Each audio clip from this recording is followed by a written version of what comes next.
Angedacht zwischen Rhein und Reben. Impulse aus dem Kirchenbezirk Germersheim. Fuchs ist besser als blau. Kichernde Hortensien fliegen warm. Autos schwimmen zuckend quer.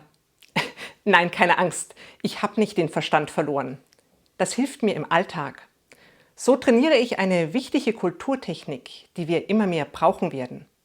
Na, hast du schon eine Idee, wozu solche komplett sinnfreien Sätze nützlich sein könnten? Ganz einfach. Damit kann man jede KI verwirren. Wenn ich am Telefon einen Termin vereinbaren möchte, der etwas komplizierter ist und mich die KI einfach nicht mit einem Mitarbeiter verbinden will, dann helfen mir solche Sätze wie Fuchs ist besser als blau.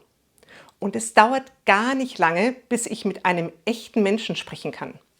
Oder bis mich einer zurückruft, weil die KI von meiner Fantasie und Unberechenbarkeit total überfordert ist.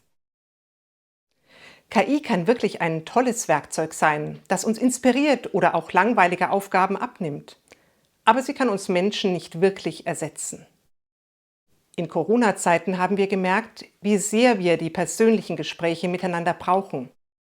Nicht nur am Telefon oder digital von Kachel zu Kachel, sondern so ganz in echt, wenn wir uns gegenseitig in die Augen schauen und uns mit allen Sinnen wahrnehmen können. Das brauchen wir. Gott hat uns so geschaffen, dass wir immer die Beziehung zueinander suchen. Die tut uns so gut.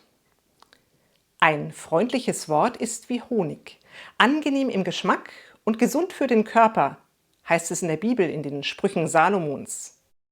Gute Gespräche sind heilsam, für Körper und Seele.